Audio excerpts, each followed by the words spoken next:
सुप्रभात विद्यार्थियों, आज हम पढ़ने जा रहे हैं व्याख्यान 1 कक्षा 9वीं विषय हिंदी उप विषय पाठ 4 अर्थ की दृष्टि से वाक्य के भेद।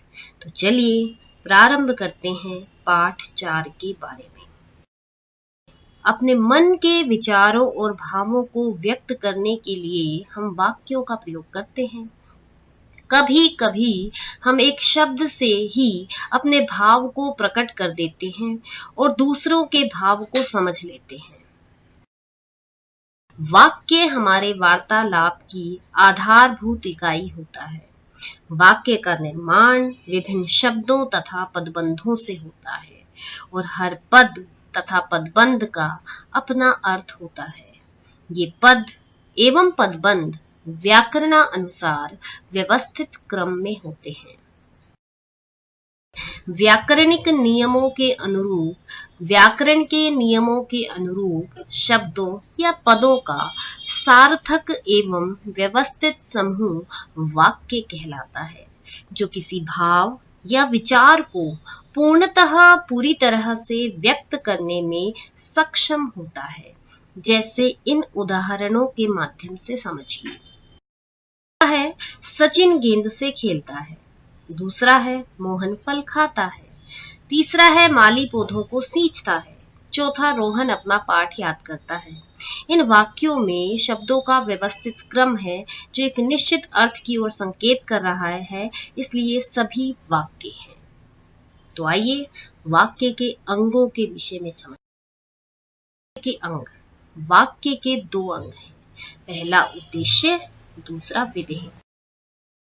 वाक्य में कर्ता या जिसके विषय में कुछ कहा गया हो उद्देश्य है, यानी उद्देश्य जिसके विषय में वाक्य में बात की जाए वो उद्देश्य है। उदाहरण, मोहन ने अपना गृह कार्य पूरा किया। मोहन ने अपना गृह कार्य पूरा किया। किसने अपना गृह कार्य पूरा किया? मोहन ने। तो मोहन यहाँ उद्देश्य है। के विषय में जो कुछ कहा गया है वह विधेय है। रोहन ने अपना गृह कार्य पूरा किया। किसने अपना गृह कार्य पूरा किया? रोहन ने। रोहन ने क्या पूरा किया? अपना गृह कार्य पूरा किया। तो अपना गृह कार्य पूरा किया ये विधेय है। वाक्य के भेदों के बारे में, तो रचना के आधार पर वाक्य के भेद। रचना के आधार पर वाक्य के 3 भेद हैं। पहला है सरल, दूसरा है संयुक्त, तीसरा है मिश्र। आधार पर वाक्य के भेद। अर्थ के आधार पर वाक्य के 8 भेद हैं। पहला है विधानवाचक, दूसरा है निषेधवाचक, तीसरा है प्रश्नवाचक, चौथा है विस्मयवाचक, पांचवा है आज्ञावाचक, इच्छावाचक, सातवां है संदेहवाचक और 8वां है संकेतवाचक।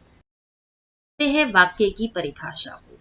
वाक्य की असली परिभाषा यानी कि अब तक जो हमने पढ़ा है उसी का एक व्यवस्थित क्रमबद्ध रूप वाक्य की परिभाषा के रूप में शब्दों के उस सार्थक एवं व्यवस्थित समूह को जिससे किसी भाव या विचार को पूरी तरह से स्पष्ट या व्यक्त किया जा सके वाक्य कहते हैं। जैसे तुलसीदास ने रामचरितमानस की रचना की।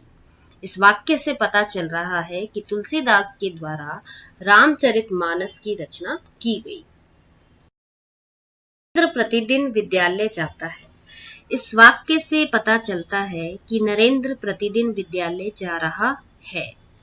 तीसरा वाक्य है मंत्री परिषद के सभी सदस्यों ने शपथ ली। मंत्री परिषद के सदस्यों द्वारा शपथ ली जा रही है। विराट कोहली ने अपने बल्लेबाजी की धाक जमा दी। विराट कोहली द्वारा बल्लेबाजी की धाक जमाई गई। मेट्रो रेल का विस्तार किया जा रहा है। मेट्रो के विस्तार की बात की गई है। अतः स्पष्ट है कि प्रत्येक वाक्य अपने अर्थ को प्रकट करने में सक्षम है, समर्थ है। युक्त वाक्यों में शब्दों के सार्थक एवं व्यवस्थित प्रयोग द्वारा एक निश्चित अर्थ स्पष्ट हो रहा है। परिभाषा एवं दिए गए उदाहरणों से वाक्य की निम्नलिखित विशेषताएं स्पष्ट होती हैं। ये विशेषताएं इस प्रकार हैं। पहला, वाक्य शब्दों का सार्थक एवं व्यवस्थित समूह होता है। वाक्य शब्दों का सार्थक एवं व्यवस्थित समूह होता है। दूसरा, वाक्य में प्रयोग किए गए शब्द व्याकरण के नियमों कर्ता, कर्म, क्रिया से व्यवस्थित होते हैं। वाक्य में प्रयोग किए गए शब्द व्याकरण के नियमों कर्ता, कर्म, क्रिया से व्यवस्थित होते हैं। वाक्य के द्वारा वक्ता के कथन का आशय पूरी तरह से स्पष्ट हो जाता है। वाक्य के द्वारा वक्ता के कथन का आशय पूरी तरह से स्पष्ट हो जाता है। चौथा, वाक्य के प्रमुख घटक होते हैं कर्ता और क्रिया। पांचवा, वाक्य रचना की दृष्टि से स्वतंत्र होते हैं, आजाद होते हैं। वाक्य के घटक। तो आइए अब चर्चा करते हैं वाक्य के घटकों के बारे में। वाक्य के घटक क्या होते हैं? वाक्य के घटक जिन तत्वों को मिलाकर वाक्य की रचना होती है उन्हें वाक्य के घटक कहते हैं। वाक्य के आधारभूत घटक हैं कर्ता और क्रिया। किसी भी वाक्य में कर्ता एवं क्रिया का होना अनिवार्य होता है। वाक्य की रचना नहीं हो सकती, जैसे राम जाएगा, गीता पुस्तक पढ़ेगी, किसान खेती करेगा। इन वाक्यों में राम, गीता, किसान शब्द कर्ता है तथा जाएगा, पढ़ेगी, करेगा शब्द क्रिया है। कर्ता और क्रिया वाक्य के अनिवार्य अंग हैं, क्योंकि इनके बिना वाक्य का आशय स्पष्ट नहीं हो सकता। अतिरिक्त वाक्य में सर्वनाम, कारक, विशेषण, क्रिया विशेषण भी आवश्यकता अनुसार प्रयोग किए जाते हैं। इसी आधार पर वाक्य के अंगों का निर्धारण होता है। वाक्य के अंग के दो प्रमुख अंग होते हैं, उद्देश्य यानी सब्जेक्ट, विधेय यानी प्रेडिकेट। वाक्य में जिसके बारे में कुछ कहा जाए उसे उद्देश्य कहते हैं। इसके अंतर्गत क्रिया का विस्तार, कर्ता का विस्तार, विशेषण, संबंध बोधक आदि आते हैं। इस उदाहरण के माध्यम से समझ लेते हैं। यशस्वी चंद्रगुप्त ने मगध का शासन संभाला। यहाँ उद्देश्य का विस्तार है। कर्ता है चंद्रगुप्त ने, उद्देश्य हुआ चंद्रगुप्त ने। अब चंद्रगुप्त कैसा है? तेजस्वी, यहाँ उद्देश्य का विस्तार किया गया है। मगध का शासन संभाला। दूसरा है उद्देश्य के विषय में जो कुछ कहा जाए उसे विधेय कहते हैं। माताजी प्रतिदिन मंदिर जाती है। उद्देश्य माताजी, विधेय का विस्तार कर दिया गया, प्रतिदिन सुबह मंदिर जाती है। जाती है एक क्रिया है और क्रिया का विस्तार किया गया कि कब जाती है? सुबह जाती है। उद्देश्य के विस्तार। वाक्य है अंजनी पुत्र हनुमान ने लंका जला दी। उद्देश्य का विस्तार, अंजनी पुत्र। कर्ता है हनुमान ने। हनुमान कौन है? अंजनी पुत्र। विधेय क्या हुआ? लंका जला दी। पुत्र राम ने रावण का संहार किया। उद्देश्य का विस्तार है दशरथ पुत्र। उद्देश्य है राम ने। दशरथ पुत्र शब्द का प्रयोग करके राम उद्देश्य का विस्तार किया गया है। विधेय है रावण का संहार किया। खेलते खेलते गिर पड़ा। उद्देश्य है बच्चा। विधेय का विस्तार है खेलते खेलते, क्रिया है गिर पड़ा। क्रिया गिरना यानी खेलते खेलते क्रिया विशेषण शब्द क्रिया गिरने की विशेषता बता रहे हैं। बहुत धीरे धीरे चलती है। उद्देश्य है गाय।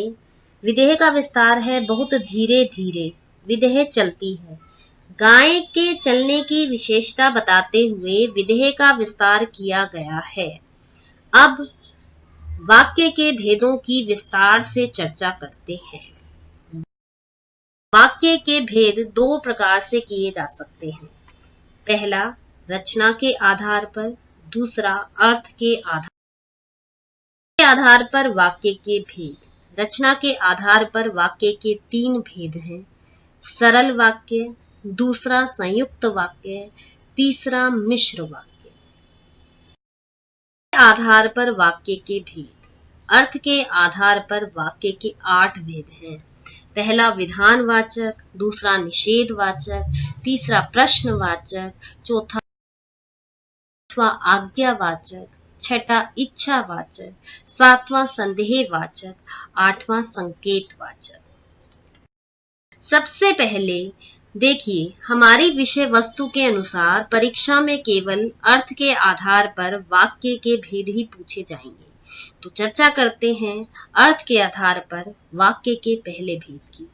विधानवाचक, जिन वाक्यों के द्वारा सामान्य कथन, अवस्था, संदेश, सूचना, व्यक्ति अथवा वस्तु की स्थिति की सकारात्मक सूचना मिलती है, पॉजिटिव नॉलेज मिलती है, उन्हें विधानवाचक वाक्य कहते हैं।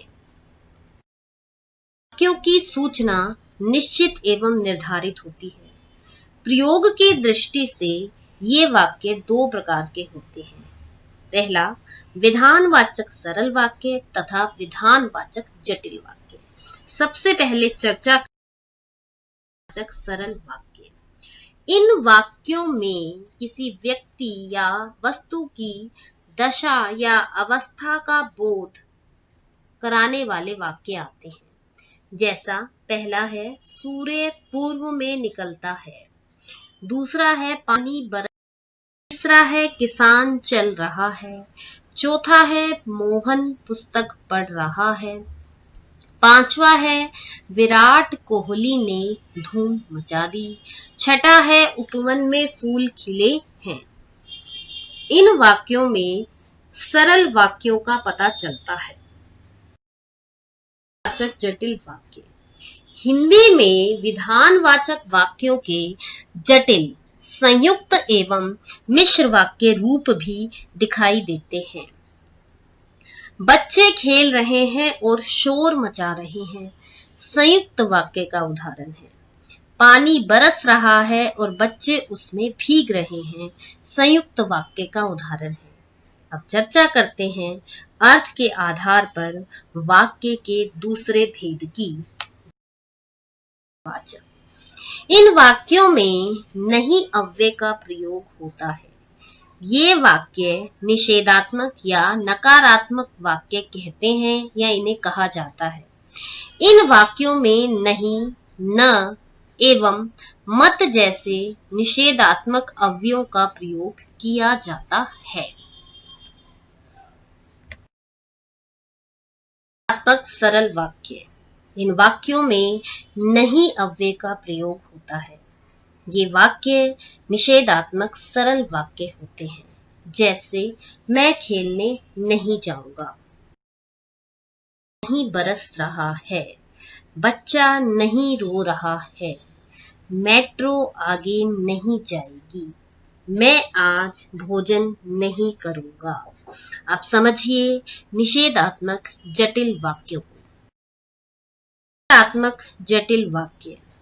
कभी कभी ये निषेधात्मक जटिल वाक्य संयुक्त एवं मिश्र वाक्यों में भी दिखाई देते हैं। जैसे क, माता जी गांव में नहीं थी इसलिए हम वहां नहीं गए।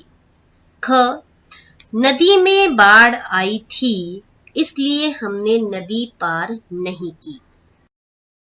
अस्वस्थ था इसलिए बहन की शादी पर नहीं पहुंचा। जिन्होंने कठिन परिश्रम नहीं किया वे कभी सफल नहीं हुए। ये सभी वाक्य संयुक्त और मिश्र से जुड़े हुए हैं। निषेधवाचक अव्यय नहीं के अतिरिक्त न और मत अव्यय शब्दों का भी प्रयोग किया जाता है। विधानवाचक, प्रश्नवाचक, आज्ञावाचक, इच्छावाचक, संकेतवाचक एवं संदेहवाचक सभी प्रकार को निषेधवाचक वाक्यों में बदलते हुए नहीं, न और मत का यथोचित जैसा उचित हो प्रयोग किया जाता है। आज्ञावाचक निषेधात्मक वाक्य। न और मत का प्रयोग। झूठ मत बोलो। आज्ञा, तुम मीठा मत खाओ, किसी को सलाह दी जा रही है। मेरे पीछे मत खेलो, आज्ञा दी जा रही है। यहां मत खेलो, आज्ञा दी जा रही है। अब कुछ वाक्य हैं।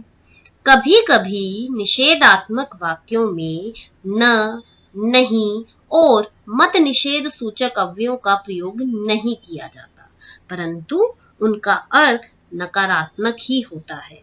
जैसे वह तो माफी मांगने से रहा, अर्थात माफी नहीं मांगेगा।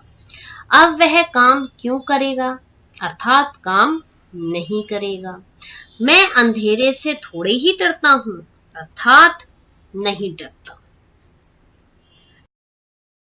करते हैं अर्थ के आधार पर वाक्य के अगले भेद की, जो कि है प्रश्नवाचक। जिन वाक्यों के द्वारा प्रश्न पूछा जाता है एवं वाक्यों के अंत में प्रश्न सूचक चिन्ह लगाया जाता है, उन्हें प्रश्नवाचक वाक्य कहते हैं।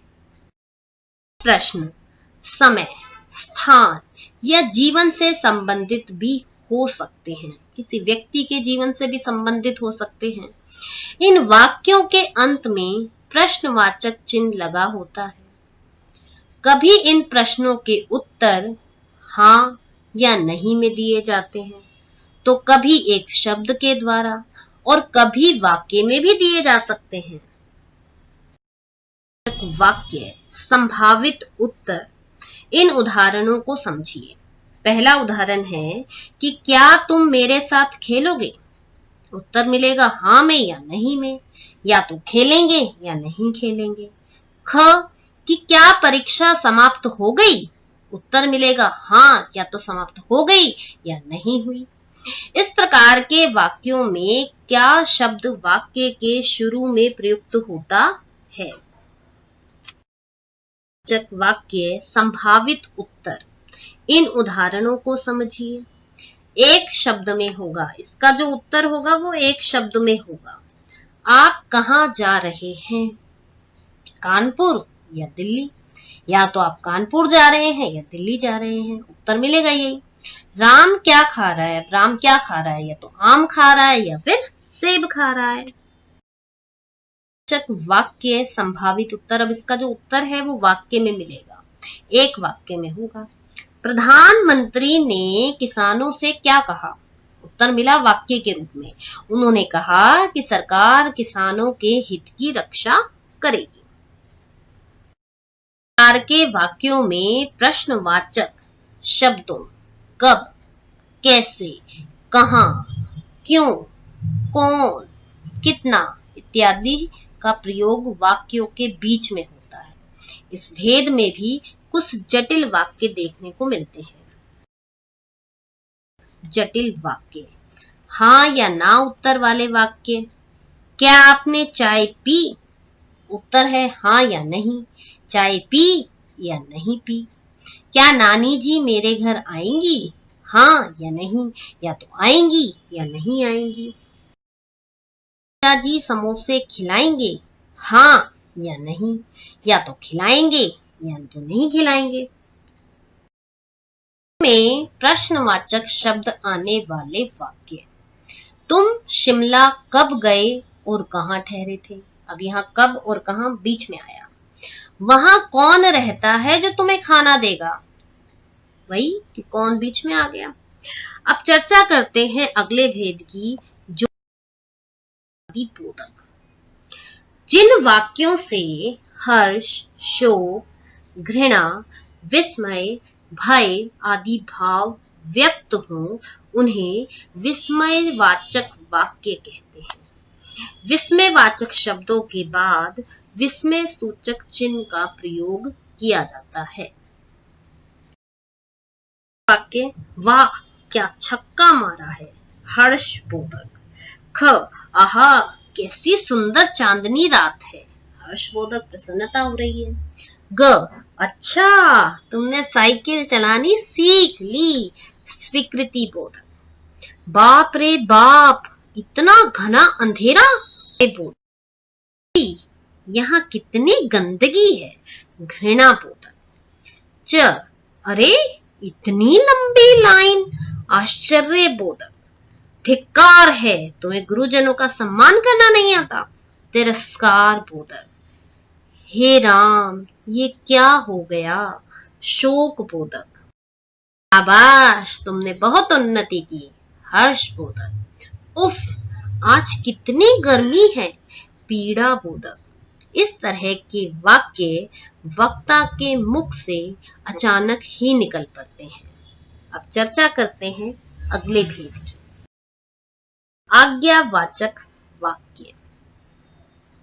आज्ञावाचक वाक्य जिन वाक्यों से आज्ञा, अनुमति, प्रार्थना, सलाह अथवा चेतावनी देने का बोध होता है, उन्हें आज्ञावाचक वाक्य कहते हैं। जैसे चुपचाप बैठ, यहाँ आज्ञा का भाव है। यहां से चले जाओ, यहाँ भी आज्ञा का भाव है। कृपया शांत रहें, प्रार्थना का भाव है। कृपया शांत रहें। आगे मत जाओ, चेतावनी। अपने स्थान पर खड़े हो जाओ, आज्ञा। आप अपना काम कर सकते हैं, अनुमति। आप घर जा सकते हैं, अनुमति। घर ले जा सकते हैं, अनुमति। अपनी कुर्सी पर आंखें बंद करके बैठ जाइए, सलाह। शरीर के सभी अंगों को ढीला छोड़ दीजिए, सलाह। आज्ञावाचक जटिल वाक्य कभी कभी मिश्र व संयुक्त वाक्यों में आज्ञावाचक वाक्य के रूप दिखाई देते हैं। जैसे संयुक्त वाक्य के उदाहरण, शांति से बैठो या चले जाओ, मैदान में जाओ और बच्चों के साथ खेलो, घर जाओ और ध्यान से पढ़ो। के उदाहरण, जैसे ही घंटी बजे मैदान में पहुंच जाना, जब मोहन आए तब मुझे बता देना, जब घर पहुंचो मुझे फोन कर देना। अब चर्चा होगी अर्थ के आधार पर वाक्य के भेद, जो कि है जिन वाक्यों से कहने वाले की इच्छा, आशीर्वाद एवं अभिलाषा झलकती हो, उन्हें इच्छावाचक वाक्य कहते हैं। जैसे आज कहीं से पैसे मिल जाए, इच्छा। आज सिनेमा देखने चला जाए, आज कोई मित्र आ जाए, प्रभु तुम्हारी रक्षा करें, तुम्हारा सुख सौभाग्य बना रहे, दूधो नहाओ पूतो फलो। वाचक जटिल वाक्य, जीवन अमूल्य है इसलिए उपकार किया जाए, चलो खाना बनाया जाए और खाया जाए। संयुक्त वाक्य, मैं चाहता हूं कि तुम्हारा पुत्र मेरे साथ रहे, से प्रार्थना है कि तुम्हारी यात्रा मंगलमय हो।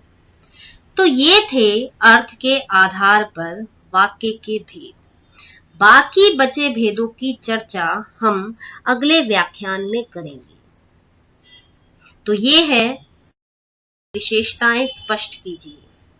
तीसरा, वाक्य के कितने अंग होते हैं उनके नाम लिखिए। चौथा, किन्हीं दो उदाहरणों के द्वारा उद्देश्य को स्पष्ट कीजिए। किन्हीं दो उदाहरणों के द्वारा विधेय को स्पष्ट कीजिए। छठा प्रश्न है, अर्थ के आधार पर वाक्य के कितने भेद होते हैं उनके नाम लिखिए। आपने इस जो मैंने आपको समझाया है, इस व्याख्यान को अच्छी तरह से समझना है, पढ़ना है। उसके आधार पर जो ये 6 प्रश्न दिए गए हैं, इन प्रश्नों के उत्तर आपको लिखने हैं और समय पर हमारी मेल आईडी पर हमें भेजने हैं। और इस व्याख्यान को आप लाइक कीजिए, शेयर कीजिए। तो मिलते हैं अगले व्याख्यान में। धन्यवाद।